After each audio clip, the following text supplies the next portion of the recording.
नमस्कार। स्वागत है आप सभी पाठकों का, दर्शकों का, छात्र छात्राओं का, विद्यार्थियों का। हम बात कर रहे हैं हिंदी की साहित्यिक पत्रकारिता की, जिसमें भारतेंदु हरिश्चंद्र की पत्रिका कवि वचन सुधा, जिससे साहित्यिक पत्रकारिता का आरंभ होता है, इसकी बात हम पहले वीडियो में कर चुके हैं।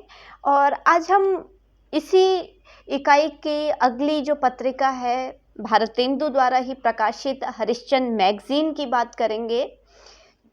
हरिश्चंद्र मैगजीन का प्रकाशन 15 अक्टूबर 1873 को बनारस से होता है। इसका जो प्रथम अंक है उसमें दो महत्वपूर्ण लेख प्रकाशित होते हैं। एक तो हिंदूज क्वेश्चन टू यूरोपियन और दूसरा रिलीजन्स नामक लेख से इसका पहला अंक प्रकाशित होता है। इसमें जो हिंदूज क्वेश्चन टू यूरोपियन है, ये एक प्रश्नोत्तर शैली में लिखा हुआ लेख है, जिसमें पूछा गया है कि आप लोग इंग्लैंड के हो या हमारे हो, क्यों अपना घर बार छोड़कर यहाँ आ बसे? यदि हमारे हैं तो क्यों हमारे देश को इतनी पीड़ा दे रहे हैं? तो कुछ इस प्रकार से इस प्रश्नोत्तर शैली में इस लेख में बात की है। जो दूसरा लेख है रिलीजन, ये भी एक अंधविश्वासी युवक पर आधारित है। तो इन दो महत्वपूर्ण लेखों के साथ हरिश्चंद्र मैगजीन का प्रथम अंक 24 पृष्ठों में प्रकाशित होता है।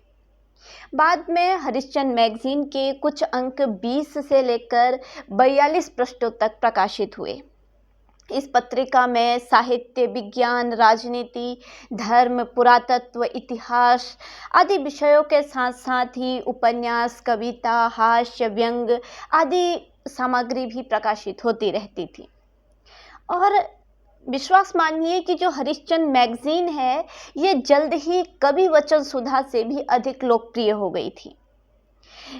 और उस समय के जो लोकप्रिय लेखक थे, रचनाकार थे, जैसे बाबू तोताराम मुंशी हो गए, ज्वाला प्रसाद जी, बाबू कार्तिक प्रसाद खत्री, दयानंद सरस्वती और स्वयं भारतेंदु जी भी समय समय पर हरिश्चंद्र मैगजीन के लिए लिखा करते थे। साहित्य या लेख इत्यादि लिखा करते थे।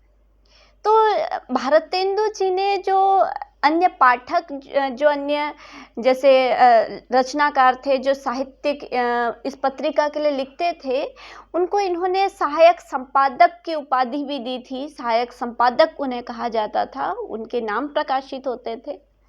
इसके अलावा हरिश्चंद्र मैगजीन के संबंध में एक महत्वपूर्ण बात यह है कि हरिश्चंद्र मैगजीन के केवल 8 अंक प्रकाशित हुए। इन 8 अंकों में कुल 113 रचनाएं प्रकाशित हुई।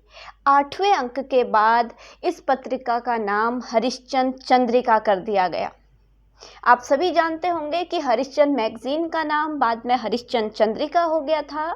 और जब ये पत्र प्रकाशित होता था, ये हरिश्चंद्र मैगजीन जब प्रकाशित होती थी, तो जब इसका नाम हरिश्चंद्र चंद्रिका हो गया था, तो मुख्य पृष्ठ पर हरिश्चंद्र चंद्रिका छपा हुआ होता था और आखिरी पृष्ठ पर हरिश्चंद्र मैगजीन छपा हुआ होता था। और हरिश्चंद्र चंद्रिका में भी जो हमारे प्रसिद्ध रचनाकार हैं, जैसे हठीकृत राधा सुधा शतक, भारतेंदु जी का धनंजय विजय और गदाधर सिंह कृत कादम्बरी, लाला श्रीनिवास दास कृत तप्ता संवरण नाटक आदि प्रकाशित हुए। इसके अलावा भारतेंदु जी का 5वां पैगंबर, मुंशी कमला सहाय का रेल का विकट खेल, मुंशी ज्वाला प्रसाद का कलिराज की सभा आदि रचनाएं भी इनमें प्रकाशित हुई। तो जो मैं यहाँ पर जो प्रमुख जो लोकप्रिय रचनाएं हैं, उनसे मैं आपको अवगत करा रही हूँ। और अंततः जो हरिश्चंद्र चंद्रिका है, इसका प्रकाशन लगभग 6 वर्षों तक निरंतर चलता रहा। भारतेंदु जी ने इसके बाद जो है एक नवोदित हरिश्चंद्र चंद्रिका भी निकाली, और इसमें धारावाहिक के रूप में पूर्वाव्रत संग्रह, स्वर्णलता उपन्यास हो गया, सती प्रताप नाटक का प्रकाशन हुआ, और प्रेम प्रलाप के कुछ उत्कृष्ट पद प्रकाशित हुए, लेकिन फिर ये भी प्रकाशित होना बंद हो गए। तो इस प्रकार लगभग 6 वर्षों तक हरिश्चंद्र मैगजीन का प्रकाशन हुआ। बाद में इसका नाम हरिश्चंद्र चंद्रिका हुआ और बाद में फिर नवोदित हरिश्चंद्र चंद्रिका भी कुछ समय के लिए निकली और अंततः इन सभी के प्रकाशन जो हैं वो बंद हो गए। तो अपने समय में इस पत्रिका ने जो महत्वपूर्ण योगदान दिया, साहित्य कई सारा उत्कृष्ट साहित्यिक कृतियों का परिचय इसमें हमको मिलता है।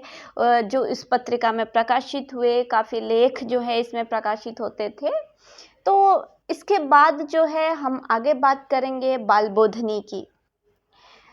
आज का वीडियो आप सभी को कैसा लगा आप कमेंट्स में बताइएगा। और ये इकाई पर आप ही लोगों ने कहा था कि वीडियो बनाना है, तो आप लोग बताइएगा कि आपकी जो आप चाह रहे थे कि इस वीडियो के माध्यम से आप हिंदी की साहित्यिक पत्रकारिता को पढ़ ले, तो वो संभव हो पा रहा है या नहीं। ठीक है, तो आगे हम बाल बोधनी की बात करेंगे और लगातार जो है इसके धीरे धीरे इसकी इकाई जो है आगे बढ़ाते रहेंगे और एक एक पत्रिका या कभी 2 पत्रिकाओं की बात हम वीडियो में करेंगे। वीडियो देखने के लिए आप सभी का बहुत बहुत धन्यवाद।